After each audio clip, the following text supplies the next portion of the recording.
Tayo po ay yumuko at manalangin sa gabing ito.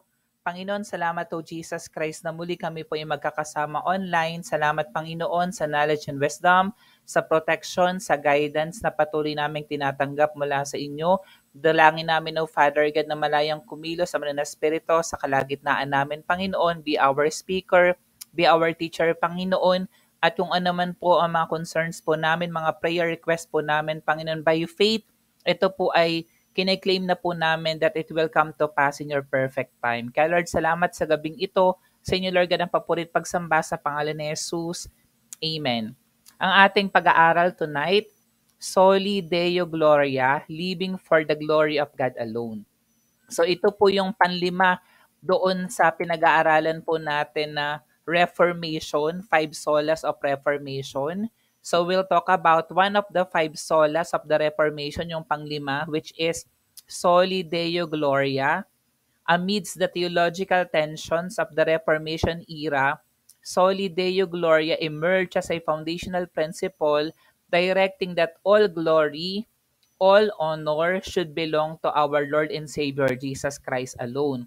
So sa pag-aral po natin tonight, gusto natin i-explore yung biblical reference or basis, ano po yung konteksto historically, and then the practical implications of this vital doctrine. So napakahalaga na tayo po na mananampalataya ni Jesus Christ, kailangan clear po sa atin na lahat ng ginagawa dapat ang ino-honor natin, ang binibigyan po natin ng glory, ng papuri, ng kaluwalhatian, walang iba kundi ang ating Panginoong Heso Kristo. So, ito po ay recall lang that in the 16th century Reformation, yung concept ng Soli Deo Gloria arose as a response to the perceived corruption and distortion of biblical truth within the Roman Catholic Church. So yung mga reformers po natin, si Martin Luther at saka si John Calvin, so they sought to recover the centrality of God's glory in all aspects of theology and worship, contrasting it with the human-centered practices and the traditions of the Catholic Church. So maraming mga unbiblical practices ang Catholic Church na hindi naman po nagbibigay honor, glory sa ating Panginoong Heso Kristo. So yun po yung nakita nitong si John Calvin at saka ni Martin Luther. Kaya po binanggit nila yung isa po sa 5 solas of Reformation, yun nga yun. Glory should belong to our Lord and Savior Jesus Christ alone. So pag sinabi po nating human-centered practices and traditions, so ito po yung mga examples po nito. Number 1, veneration of saints and Mary. Yung practice ng pag-honor, pagpipray sa mga santo, including kay Maria, the Mother of Jesus, ito po ay nagpapakita ng distraction from the exclusive glory due to God alone. Na instead na nagpe-pray po dapat tayo to Jesus Christ alone, nakukuha yung attention that other people are praying for the saints and for Mary. So yung Reformers argued that such practices elevated human figures to a level of adoration that should be reserved for God alone. Parang ipinantay na nila yung mga santo, ipinantay na nila si Maria sa ating Panginoong Heso Kristo, which is hindi po dapat. Kasi si Maria at saka yung mga saints na kilala po natin, even the disciples and apostles of Jesus Christ, katulad din po natin sila. So equal tayo with them. So hindi po dapat natin piniperceive na pareho yung pag-worship, pag-honor sa mga saints, kay Mary, at sa ating Panginoong Heso Kristo. Pangalawang example po nito, yung binanggit natin nung last week, yung indulgences. The sale of indulgences, which promise the remission of temporal punishment for sins. So na ang tao pala kapag namatay, pupunta muna ng purgatory, then pwede mo siyang ipag-pray para pumunta siya ng heaven. So hindi po ganun. Kasi when we die, sabi ng Bible, dalawa lang yung pupuntahan natin, heaven or hell. Walang purgatory sa Bible. Therefore, madjudge na po tayo once we die. It was viewed as a human-centered practice that distracted from the glory of God's grace. Instead of relying solely on God's mercy and forgiveness, indulgences introduce a transactional element that emphasize human actions over God's sovereignty and grace. Parang pinapakita dito na mag-pray ka ng madaming beses, ipag-pray mo siya several times, yung namayapa na, para pumunta siya ng heaven. So, nagiging transactional. So, kailangan may gawing effort ang tao para maligtas ang tao at makapunta ng langit, which is wrong. Sabi dito, dapat nakarelay lang tayo dun sa grace, dun sa mercy at forgiveness ng ating Panginoon na tinanggap na natin, nung tinanggap natin siya na Panginoon na tagapagligtas ng buhay natin, nung tayo po ay buhay pa. Pero once patay na po tayo, hindi na po tayo pwedeng ma-born again. Siyempre, patay na po tayo. Paano po natin tatanggapin pa si Jesus na Panginoon na tagapagligtas ng buhay natin? Kaya nga napakahalaga na ngayon, we are alive and kicking. So tayo pinaglalaan ng oras ng panahon sa Panginoong Hesukristo. Tinatanggap natin siya na Panginoon, tagapagligtas ng ating buhay. So hindi natin kailangan ng indulgences. When we die, kahit hindi tayo ipag-pray, hindi na tayo kailangan ipag-pray na mga mahal natin sabay para mapunta tayo sa langit kasi meron tayong assurance that we go to heaven. Kasi nga, tinanggap na natin si Jesus na Panginoon, tagapagligtas ng buhay natin at tinanggap na natin yung grace, yung biyaya ng ating Panginoon. Pangatlo, may tinatawag din ang Roman Catholic Church na papal authority and infallibility. Yung doctrine po ng papal authority and infallibility elevated the Pope to a position of supreme authority in matters of faith and doctrine. Parang kung anong sinabi ng Santo Papa, yun yung tama, kahit na hindi siya biblically sound. It was seen as exalting human authority above the authority of Scripture and God Himself. Mas mataas pa yung otoridad ng Santo Papa kaysa doon sa sinasabi ng salita ng Diyos at kaysa sa authority ng ating Panginoon. Kaya ngayon una natin pinag-aralan, di ba? Sola Scriptura. Scripture alone. Amen. Yung salita ng Diyos, yung ultimate authority dapat. Pero kapag ang pinapakinggan po natin yung mga traditions na ini-impose, mga practices na ini-impose ng mga Santo Papa, ayun, so tinataas po natin yung authority ng tao, kasi tao lang din naman to, katulad natin, doon sa authority ng ating Panginoon. Reformers argued that this undermined the principle of sola scriptura and detracted from the glory of God's word as the ultimate authority. So nasapawan yung authority ng salita ng Diyos. Amen. Number 4, sacraments and rituals. Some sacraments and rituals such as the Mass and various liturgical practices were criticized for potentially overshadowing the centrality of Christ's work in salvation and emphasizing human actions or priestly mediation as necessary for salvation. Ayun. So dito gusto lang emphasize na minsan sa gawain ng mga misa, mga liturgical practices, hindi na naitataas si Jesus Christ. Ang nabibigyan ng emphasis, kailangan magtrabaho ang tao, kailangan mag-perform ang tao, kailangan magpakabait ang tao para pumunta siya sa langit. Hindi na-emphasize na kailangan nating tanggapin si Jesus sa Panginoon, tagapagligtas ng buhay natin, at yun yung panghawakan natin para magkaroon tayo ng kaligtasan. At hindi na natin kailangan ng mediator. Diba? Ang mediator natin, pinag-aralan na po natin yan, sa God the Father, walang iba kundi si Jesus Christ. Hindi mo na kailangang mag-confess dun sa priest para mapatawad ka sa kasalanan mo. Pwede kang lumapit directly sa ating Panginoong Hesukristo. At yung mga tao na tumanggap kay Jesus na Panginoon, tagapagligtas ng buhay natin, pwede nila kayong ipag-pray. Kasi a powerful prayer po, yung prayer ng righteous man. At kapag righteous man, ibig sabihin nun, righteous ka na in the eyes of God the Father nung tinanggap mo si Jesus sa Panginoon tagapagligtas ng buhay mo. So again, hindi kailangan ng human work for our salvation. Ang kailangan natin pananampalataya solely kay Jesus Christ na Panginoon tagapagligtas ng buhay natin. So overall, the Reformers contended that these human-centered practices and traditions detracted from the exclusive glory that is due to God alone.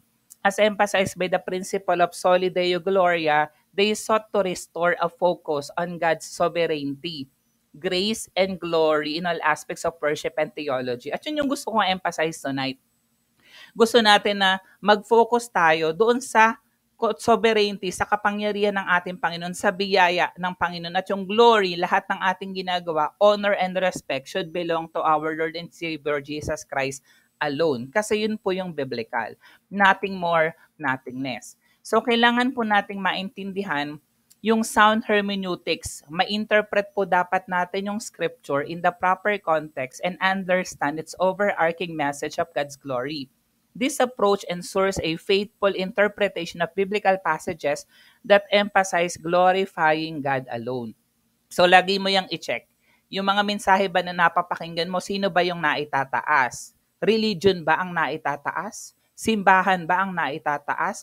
pastor ba ang naitataas? Yung nagmemensahe ba ang naitataas? Yung proyekto ba ang naitataas? Yung sistema ba ang naitataas or si Jesus Christ? Dapat walang iba kundi ang ating Panginoong Heso Kristo lamang. So 5 points and concrete examples ang gusto kong ituro sa atin tonight with biblical references. Number 1, God's ultimate purpose. Soli Deo Gloria affirms that the ultimate purpose of all creation, tayo yan, we are all created by God, salvation, yung ating kaligtasan, and human existence. Bakit tayo nabuhay dito sa mundo is to bring glory to God alone. Lagi mo yang tandaan. Yes, we're here to survive. Kailangan mo mag-aral, kailangan mo magtrabaho, kailangan mong kumita ng pera. Pero tandaan mo, ang purpose talaga natin, bakit tayo narito, bakit tayo nilikha, bakit tayo nabuhay, at bakit tayo maliligtas, kasi nga, we bring glory to God alone.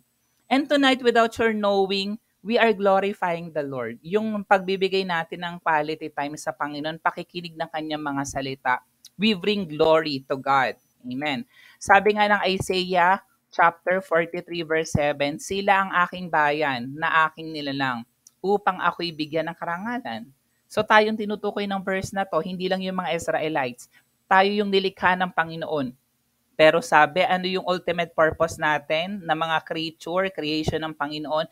Bigyan ng karangalan, i-honor, i-glorify. Sino? Si Jesus Christ. Hindi rin yung ating sarili. Hindi rin yung mahal natin sa buhay. Amen. So, kailangan si Jesus Christ. Romans 11:36, sapagkat ang lahat ng bagay ay mula sa Kanya, sa pamamagitan niya at pag-aari niya. Ang ganda ng verse, no? Lahat pala ng bagay galing sa Kanya. So, ibig sabihin, kahit yung ginagawa natin tonight, yung oras natin galing sa Kanya. Yung platform, yung technology na ginagamit natin galing sa Kanya, pag-aari niya.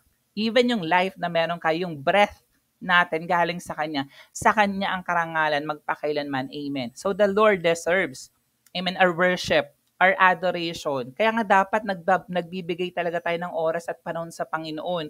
Kahit na busy tayo, kahit na ang dami nating kailangang asikasuhin at gawin, kailangan nagbibigay talaga tayo ng oras at panahon sa Panginoon, just like what we're doing tonight. At kung kaya nating umattend physically sa gawain ng Panginoon, attending the church, that would be nice. Amen? Kasi we bring glory and honor to Jesus Christ. Pangalawa, exclusivity of God's glory. God's glory cannot be shared or diminished by anything or anyone else. Tandaan mo yan. Hindi pwedeng sabihin mo sa akin, okay, sige, Pastor or Sir Rio, I worship the Lord Jesus Christ, pero magpe-pray pa rin ako kay Mary, ha? Magro-rosary pa din ako. May prayer to Saint Francis pa din ako, prayer to Saint Rita. So, hindi po pwedeng shared. Amen. Dapat, hindi rin po natin hinayaan na nadidiminish. Minsan, nasasapawan na, wala ka na ngayon time kay Jesus Christ kasi ang ginagawa mo na lang mga traditions, mga culture, or ibang tao. Amen po. Sabi nga ng Isaiah 42 verse 8, ako si Yahweh. Yan ang aking pangalan. Walang makakaangkin ng aking karangalan. Ang papuri sa akin, hindi sa Diyos-Diyosan. Patawarin niyo po ako. Yung mga rebulto, yung mga gawa sa kahoy, mga bato, mga bakal na dinadamitan, kinukwintasan, amen, tawag po doon Diyos-Diyosan. At hindi po kalooban ng Lord na tayo pinag-worship sa mga idol. Amen. Kasi ang karangalan lamang ay nabibilong sa ating Panginoong Heso Kristo, and the Lord is in the form of Spirit. Hindi mo siya kailangan iguhit. Hindi mo siya kailangan i-create ng physical structure para purin at sambahin mo ang ating Panginoon. Kahit nasaan ka, tonight we are worshiping the Lord. Amen. In spirit and in truth. Habi din ng Isaiah 48 verse 11, ang ginawa ko'y para na rin sa sariling kapakanan. Paghamak sa ngalan ko'y hindi ko pahihintulutan. Ang karangalan ko'y tanging akin lamang, walang makakahati kahit na nino man. Ang ganda ng verso, our God is a jealous God. Hindi natutuwa ang Panginoon kapag hinahati natin yung pag-honor, pag-glorify sa Kanya sa ibang mga saints, sa kay Maria, kay Padre Pio, amen, dapat kay Jesus Christ lamang po kasi siya lang yung ating Panginoon at tagapagligtas ng ating buhay. Amen. Pangatlo, scriptural emphasis. The Bible consistently emphasizes the centrality of God's glory in creation, redemption, and the lives of believers. So nakapokus po Sa creation natin, dapat nakikita mo yung glory ng Panginoon. Ikaw ba, kaya mo bang gumawa ng araw? Kaya mo bang gumawa ng bituin sa kalangitan? Di ba hindi? These are all created by God. Kaya mo bang iligtas ang sarili mo?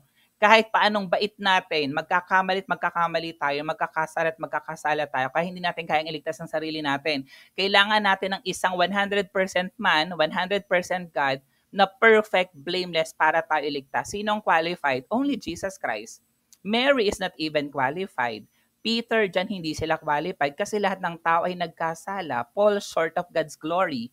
Siyempre, yung Panginoon lang talaga yung perfect and the lives of believers. Amen. Sabi nga ng awit 115 verse 1, tanging sa iyo lamang Yahweh, ang dakilang karangalan. Hindi namin maangkin, pagkat ito'y iyo lamang, walang kupas iyong pag-ibig na tatanging katapatan. Kaya nga sabi ko, be careful. Sabi dito, scriptural emphasis, kailangan chinecheck mo talaga sino na ba talaga ang naitataas. So dapat walang iba kundi ang Panginoon. Hindi inaangkin ng tao yung glory that should belong to Jesus Christ. 1 Corinthians chapter 10 verse 31. Kaya nga kung kayo'y kumakain, kung kayo ay umiinom o ano man ang ginagawa ninyo, gawin ninyo ang lahat para daw saan sa ikararangal ng Diyos. Amen. So parang sa Panginoon tayo naglilingkod, sa Panginoon tayo nagsiserve. In everything that we do, we glorify, we worship, we bring glory and honor to our Lord and Savior Jesus Christ alone.